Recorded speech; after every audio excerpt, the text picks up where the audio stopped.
Aku membencinya. Itulah yang selalu aku bisikkan dalam hatiku di hampir sepanjang perjalanan kami. Meskipun aku telah menikah dengannya, tapi aku tidak pernah benar-benar menyerahkan hatiku padanya. Menikah karena paksaan orang tua membuat aku membenci suamiku sendiri. Walaupun menikah karena terpaksa, tapi aku tak pernah menunjukkan sikap benciku. Dan meskipun aku membencinya, aku tetap melayaninya sebagaimana tugas istri kepada suami. Aku terpaksa melakukan semuanya karena aku tak punya pegangan lain. Beberapa kali muncul keinginanku untuk meninggalkannya, tapi aku tak punya kemampuan finansial dan dukungan dari siapapun, termasuk kedua orang tuaku. Kedua orang tuaku sangat menyayangi suamiku itu, karena menurut mereka, suamiku itu adalah sosok laki-laki sempurna untuk putri satu-satunya mereka. Selama menikah, aku menjadi istri yang teramat manja. Kulakukan segala hal sesuka hatiku. Suamiku juga memanjakanku sedemikian rupa. Aku juga tak pernah benar-benar menjalankan tugasku sebagai seorang istri. Aku selalu bergantung padanya, karena aku menganggap bahwa hal itu memang sudah seharusnya. Setelah apa yang telah dia lakukan padaku, aku telah menyerahkan hidupku padanya, sehingga tugasnya lah untuk membuatku bahagia dengan cara menuruti semua keinginanku. Di rumah kami, akulah ratunya. Tak ada seorang pun yang berani melawan. Jika ada sedikit saja kesalahan, aku pasti selalu menyalahkan suamiku. Aku tidak suka ketika dia meletakkan handuknya yang basah di atas tempat tidur. Aku juga sebal melihat dia meletakkan sendok bekas mengaduk susu di atas meja sehingga meninggalkan bekas lengket. Aku benci ketika dia memakai laptopku meski itu untuk menyelesaikan pekerjaannya. Aku marah jika dia menggantung bajunya di gantungan bajuku. Aku juga marah ketika dia memakai pasta gigi tanpa menutupnya dengan rapih. Aku marah jika dia menelponku berkali-kali ketika aku sedang bersama teman-temanku. Tadinya, aku memilih untuk tidak punya anak. Meskipun aku ibu rumah tangga yang tak bekerja, tapi aku tak mau mengurus anak.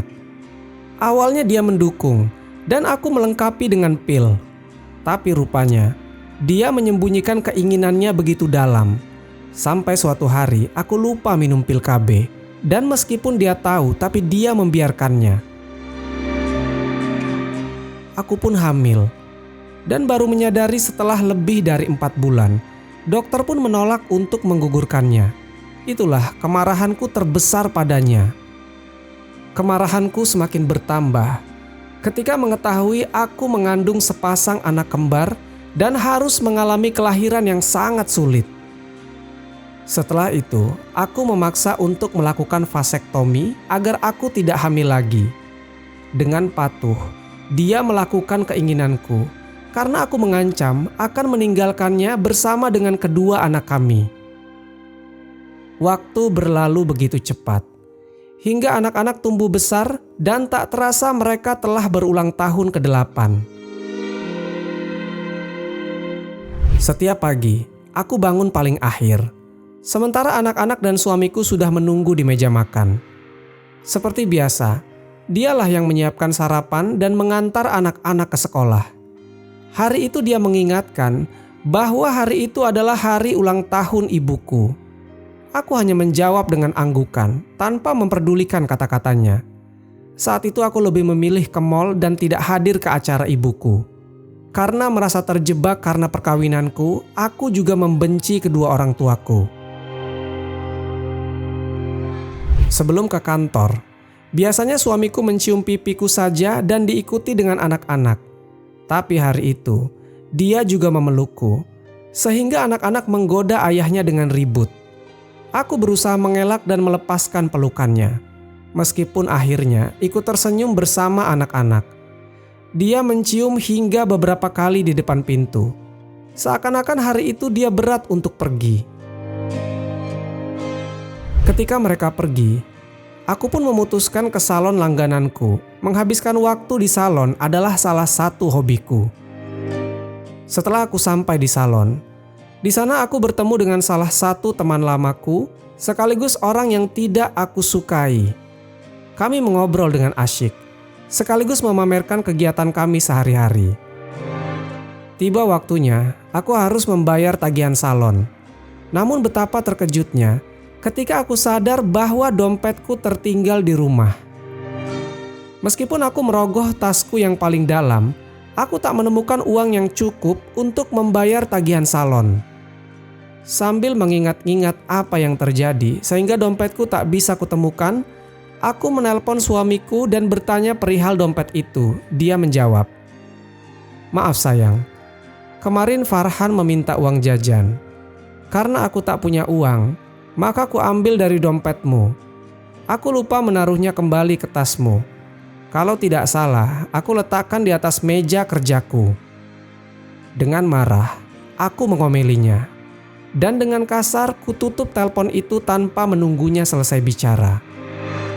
Tak berapa lama kemudian, handphoneku berbunyi. Dan meski masih kesal, aku pun mengangkat dengan setengah membentak. "Apa lagi?" Dia menjawab, "Sayang, aku pulang sekarang. Aku akan ambil dompet itu dan mengantarkannya padamu. Kamu sekarang ada di mana?"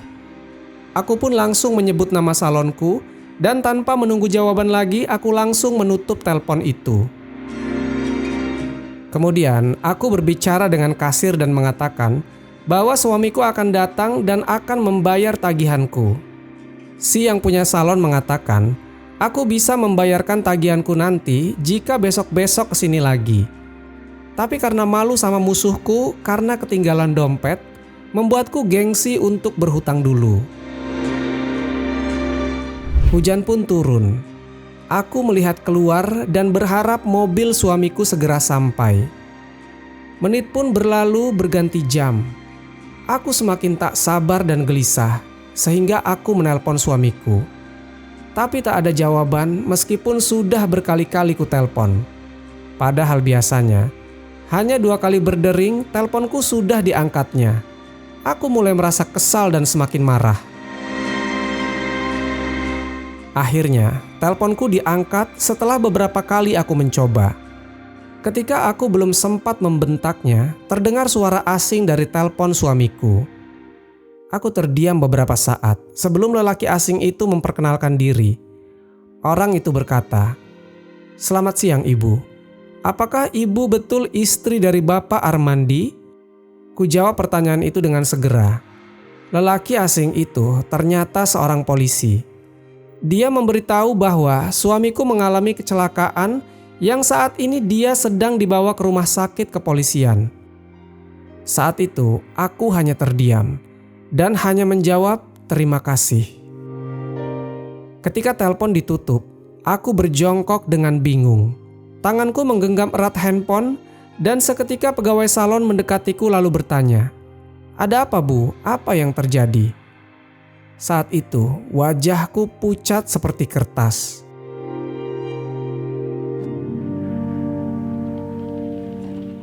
Entah bagaimana akhirnya, aku sampai di rumah sakit.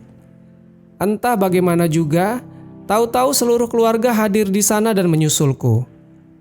Aku yang hanya diam 1000 bahasa, menunggu suamiku di depan ruang gawat darurat. Saat itu, aku tak tahu harus melakukan apa. Karena selama ini dialah yang melakukan segalanya untukku. Ketika akhirnya setelah menunggu beberapa jam, tepat ketika kumandang azan maghrib, seorang dokter keluar dan menyampaikan berita itu. Suamiku telah tiada. Dia meninggal bukan karena kecelakaan itu sendiri, tetapi ada serangan stroke yang menyebabkan kematiannya. Selesai mendengar kabar itu, aku marah dan sibuk menguatkan kedua orang tuaku dan orang tuanya yang syok. Sama sekali tidak ada air mata setetes pun yang keluar dari kedua mataku. Aku sibuk menenangkan ayah, ibu, dan mertuaku. Anak-anak yang terpukul memeluk erat tubuhku, tapi kesedihan mereka tak mampu membuatku sama sekali menangis. Ketika jenazah dibawa ke rumah dan aku duduk di hadapannya, aku termenung menatap wajah itu. Kusadari, baru kali inilah aku benar-benar menatap wajahnya yang tampak tertidur pulas. Kudekati wajahnya dan kupandangi dengan seksama. Saat itulah dadaku menjadi sesak. Teringat apa yang sudah dia berikan untukku selama 10 tahun kebersamaan kami. Kusentuh perlahan wajahnya yang telah dingin, dan kusadari inilah kali pertama aku dengan tulus menyentuh wajahnya yang dulu selalu dihiasi senyum hangat. Air mata merebak di wajahku, mengaburkan pandanganku. Aku berusaha mengusap agar air mata tak menghalangi tatapan terakhirku padanya. Aku ingin mengingat semua bagian wajahnya, agar kenangan manis tentang suamiku tak berakhir begitu saja. Tapi bukannya berhenti, air mataku semakin deras membanjiri kedua pipiku. Peringatan dari imam masjid yang mengatur prosesi pemakaman tak mampu membuatku berhenti menangis. Aku berusaha menahannya, tapi dadaku sesak, mengingat apa yang telah aku perbuat padanya ketika terakhir kali kami bicara. Aku teringat betapa aku tak pernah memperhatikan kesehatannya. Aku hampir tak pernah mengatur makannya, padahal dia selalu mengatur apa yang kumakan. Dia memperhatikan obat dan vitamin yang kukonsumsi, terutama ketika aku mengandung. Dan setelah melahirkan, dia tak pernah absen mengingatkanku untuk makan teratur. Bahkan terkadang menyuapiku kalau aku sedang malas makan. Aku tak pernah tahu apa yang dia makan karena aku tak pernah bertanya. Bahkan aku tak tahu apa yang dia sukai dan apa yang dia tidak sukai. Hampir seluruh keluargaku tahu bahwa suamiku penggemar mie instan dan kopi kental. Dadaku sesak mendengarnya karena mungkin aku tahu, mungkin ia terpaksa makan mie instan karena aku hampir tak pernah memasak untuknya. Aku hanya memasak untuk anak-anak dan diriku sendiri. Aku tak pernah peduli dia sudah makan ataupun belum ketika pulang kerja. Dia bisa makan masakanku hanya kalau tersisa. Dia pulang larut malam setiap hari karena jarak kantor dan rumah cukup jauh. Aku tak pernah mau menuruti permintaannya untuk pindah rumah dekat dengan kantornya, karena aku tak mau jauh-jauh dari temanku. Saat pemakaman, aku tak mampu menahan diri lagi. Aku pingsan ketika melihat tubuhnya menghilang bersama onggokan tanah yang menimbun. Aku tak tahu apapun sampai aku terbangun di tempat tidur kamarku. Aku terbangun dengan rasa sesal memenuhi rongga dadaku. Keluarga besarku membujukku dengan sia-sia, karena mereka tak pernah tahu mengapa aku begitu terluka kehilangan dirinya. Hari-hari setelah kepergiannya bukanlah kebebasan seperti apa yang kuinginkan. Tetapi aku malah terjebak dalam keinginanku untuk ingin bersamanya. Di hari-hari awal kepergiannya, aku termenung memandangi piring di meja makanku. Ayah, ibu, dan mertuaku membujuk untuk aku makan. Tetapi yang kuingat adalah saat suamiku membujukku makan ketika aku mengambek dulu. Ketika aku lupa membawa handuk saat mandi, aku pun berteriak memanggilnya seperti biasa, dan ketika itu malah ibuku yang datang. Aku berjongkok di dalam kamar mandi berharap suamiku yang datang. Kebiasaanku yang sering menelponnya ke kantor ketika aku tidak bisa melakukan sesuatu di rumah membuat teman kerjanya kebingungan menjawab teleponku. Setiap malam, aku menunggunya di kamar tidur dan berharap esok pagi aku terbangun dengan sosoknya di sebelahku. Dulu aku begitu kesal bila tidur mendengar suara dengkurannya, tapi sekarang aku sering terbangun karena rindu mendengarnya kembali. Dulu aku kesal karena dia sering berantakan di kamar tidur kami. Tapi kini aku merasakan kamar tidur kami terasa kosong dan hampa. Dulu aku begitu kesal jika dia memakai laptop tanpa dimatikan. Sekarang aku memandangi laptop, mengusap tas-tasnya, berharap bekas-bekas jarinya masih tertinggal di sana. Dulu aku paling tidak suka dia membuat kopi tanpa alas piring di meja. Sekarang yang tersisa di sarapan pagi terakhirnya pun tidak mau kuhapus. Remote televisi yang biasanya disembunyikannya, sekarang dengan mudah kutemukan. Meski aku berharap mengganti kehilangannya dengan kehilangan remote. Semua kebodohan itu baru aku menyadari bahwa dia sangat mencintaiku dan aku telah kena panah cintanya. Aku juga marah pada diriku sendiri.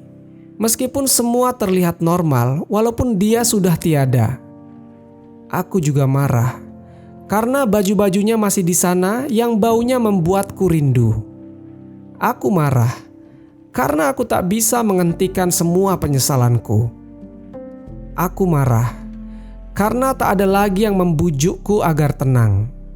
Tak ada lagi yang mengingatkanku sholat, meskipun kini kulakukan dengan ikhlas. Aku sholat karena aku ingin minta maaf. Meminta maaf kepada Allah karena telah menyia-nyiakan suami yang dianugerahkan kepadaku. Meminta ampun karena telah menjadi istri yang tidak baik pada suami yang begitu sempurna. Sholatlah yang mampu menghapus lukaku sedikit demi sedikit. Cinta Allah kepadaku ditunjukkan dengan begitu banyaknya perhatian dari keluarga besarku. Teman-temanku yang selama ini kubela-belain hampir tak pernah menunjukkan batang hidungnya setelah kepergian suamiku. 40 hari setelah kematiannya, keluarga mengingatkanku untuk bangkit dari keterpurukan. Ada 2 anak yang menungguku dan harus kuhidupi. Kembali rasa bingung merasukiku. Selama ini aku hanya tahu beres dan tak pernah bekerja. Semuanya dilakukan suamiku. Berapa besar gajinya selama ini aku tak pernah peduli.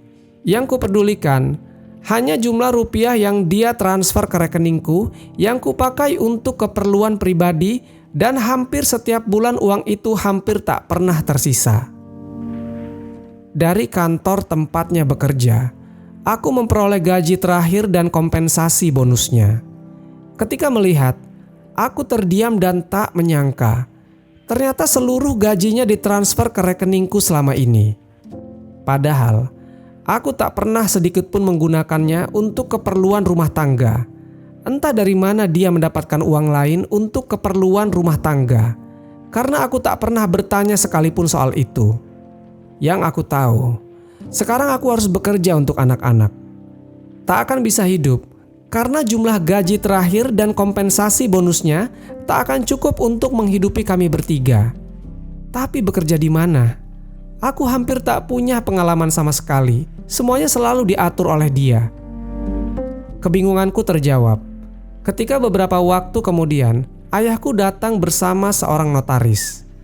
Ia membawa sebuah surat. Surat pernyataan suamiku bahwa dia mewarisi seluruh harta kekayaannya padaku dan anak-anak. Ia bercerita tentang ibunya di surat itu. Tapi yang membuatku tak mampu berkata apa-apa ketika isi suratnya untukku. Istriku tersayang, maaf karena harus meninggalkanmu lebih dulu. Sayang, maaf karena harus membuatmu bertanggung jawab mengurus segalanya sendiri. Dan maaf karena aku tak bisa memberimu cinta dan kasih sayang lagi. Allah memberiku waktu singkat karena engkau dan anak-anak adalah hal yang terbaik dalam hidupku. Seandainya aku bisa, aku ingin mendampingimu selamanya. Tetapi aku tak mau kehilangan kasih sayangku begitu saja. Selama ini, aku telah menabung sedikit demi sedikit untuk kehidupan kalian nanti. Aku tidak ingin engkau susah ketika aku pergi. Aku tak bisa memberi banyak, tapi semoga ini bermanfaat untuk engkau dan mendidik anak-anak. Lakukanlah yang terbaik untuk mereka ya sayang. Jangan menangis, sayangku yang manja. Lakukan banyak hal yang membuat hidupmu terbuang percuma selama ini. Aku memberimu kebebasan untuk mewujudkan mimpi-mimpi yang tak sempat engkau lakukan selama ini. Maafkan kalau aku menyusahkanmu, dan semoga Allah memberikan jodoh yang lebih baik dariku. Teruntuk putri tercintaku, maafkan ayah yang tak bisa mendampingimu. Jadilah istri yang baik seperti ibu. Dan untuk putraku, kesatria pelindungku, jagalah ibu dan adikmu. Jangan jadi anak yang bandel. Dan ingatlah, dimanapun kalian berada, ayah akan selalu ada di sana melihatnya. Aku kacau membaca surat itu. Ada gambar kartun dengan lidah menjulur khas suamiku. Notaris memberitahuku kalau selama ini suamiku memiliki tabungan dari warisan ayah kandungnya. Suamiku membuat beberapa usaha dari hasil tabungan tersebut, dan usaha tersebut cukup berhasil meskipun dimanajeri oleh orang-orang kepercayaannya. Aku hanya menangis terharu mengetahui betapa besar cintanya pada kami, sehingga ketika ajal menjemputnya, dia tetap membanjiri kami dengan cinta. Aku tak pernah berpikir untuk menikah lagi. Banyaknya lelaki yang datang, tak mampu menghapus sosoknya yang begitu hidup di dalam hatiku. Hari demi hari hanya kuabdikan untuk anak-anakku. Ketika orang tuaku dan mertuaku meninggal satu persatu, tak satu pun meninggalkan kesedihan sedalam kesedihan ketika suamiku pergi. Kini, kedua anakku berusia 23 tahun. 2 hari lagi putriku dinikahi seorang pemuda dari tanah seberang. Putriku bertanya, "Ibu, aku harus bagaimana nanti setelah menjadi istri?" Kemudian aku merangkulnya sambil berkata, "Cintailah suamimu. Cintailah pilihan hatimu. Cintailah apa yang dimiliki, karena cinta kau akan belajar menyenangkan hatinya, akan belajar menerima kekurangannya. Akan belajar sebesar apapun persoalannya, kalian akan menyelesaikannya atas nama cinta." Putriku menatapku dan berkata, "Seperti cinta ibu untuk ayah? Cinta itukah yang membuat ibu tetap setia kepada ayah sampai sekarang?" Aku menggeleng. "Bukan sayangku. Cintailah suamimu seperti ayah mencintai ibu dulu. Seperti ayah mencintai kalian berdua. Ibu setia kepada ayah karena cinta ayah begitu besar pada ibu dan kalian berdua."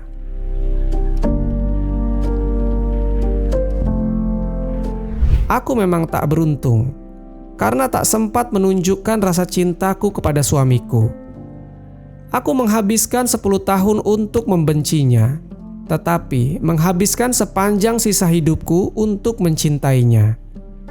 Aku bebas darinya karena kematian.